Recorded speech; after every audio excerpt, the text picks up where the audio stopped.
Good afternoon. This is Biernat, and I'm here with John Cresto, who went 3 for 5 in yesterday's outing against Brewster, putting up 3 doubles.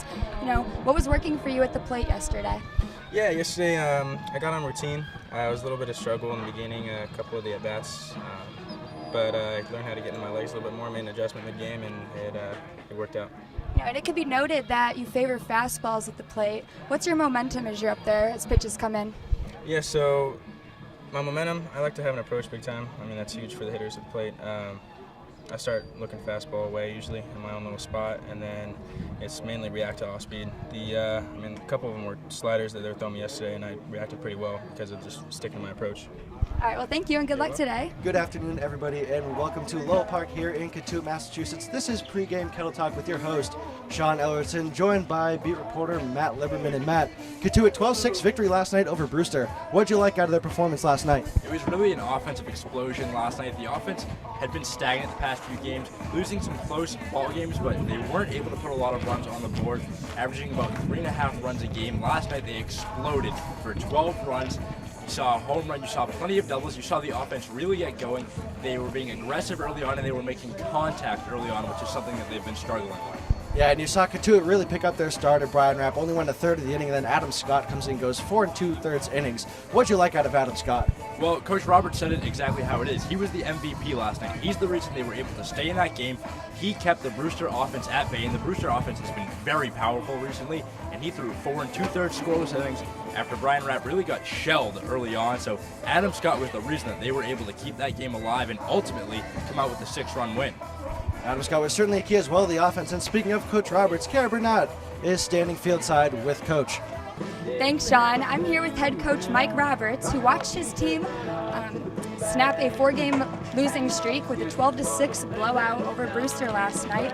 What worked for your team, and what would you like to see again out of them tonight? Well, I think the blowout was the wind blowing out more than anything, maybe the runs. Well, you would like to come back after a game like that and play really well again. So hopefully we can do that. Off schedule a little bit today because of a couple-hour rain shower, but it'll be fun to play. Sun's out now. We'll have a great crowd. And I think if I was looking for one key, I would look for the first couple of innings out of Noah Davis, our starting pitcher. Yeah, now, looking at your bullpen last night, how is it like to have somebody like Adam Scott who can come in, almost go for 5 innings? Would you look at him as a luxury to this bullpen? Well, Adam's actually a starting pitcher at Wofford, and yes, that's a luxury when you are able to pull somebody out of the bullpen as a long reliever who's been an experienced starter. So, yeah, great to have him, and look forward to seeing him pitch again soon. Now, looking at John Cresto, he went 3 doubles yesterday. What's working for him at the plate that you expect out of him tonight? Well, I think his legs are more consistent, and that's what we've been working on with him. So, and every day's different with a pitcher or hitter, and they're facing different people. But John's made some progress already in the first week here, and hopefully some other guys can follow him with that. But if you look down our lineup yesterday, it was pretty consistent offensively. I think everybody had a base hit in the lineup yesterday, so that's how you score a lot of runs, is for everybody to have a base hit. Yeah, when you have a game like that, looking for the momentum tonight, what do you think that does for your team? Well, I think it gives them confidence, and everybody needs to play with confidence. I was texting them, I think, in the middle of the night talking about that, and I actually sent them a video about it, so that I hope they enjoyed. We'll talk about it in the bullpen in a minute. But, yeah, I think it's you play this game with confidence if you're going to play it well, and hopefully we'll build on that. And yesterday was a confidence builder for all of us. Thank you, Coach. Thanks, Kara. And Cotuit, restart that. Thanks, Kara. And Cotuit looking to bounce back after a 5-3 loss to YD on Thursday. What needs to change today?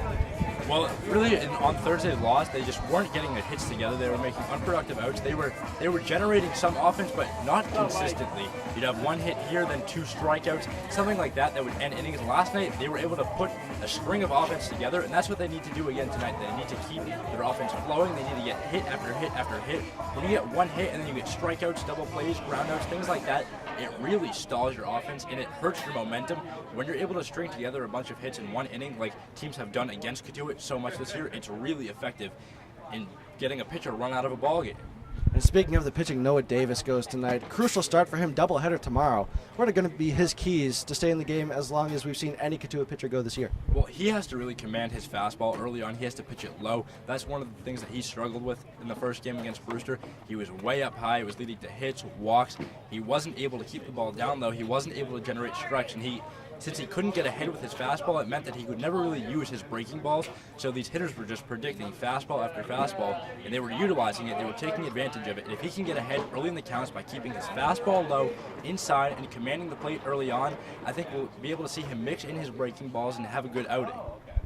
And featured in the lineup tonight, Michael Tolia, the first baseman, and Thomas Dillard will be the two rounding out the lineup for Cotuit tonight. First pitch at 5 p.m. here at Lowell. We'll hope to see you here.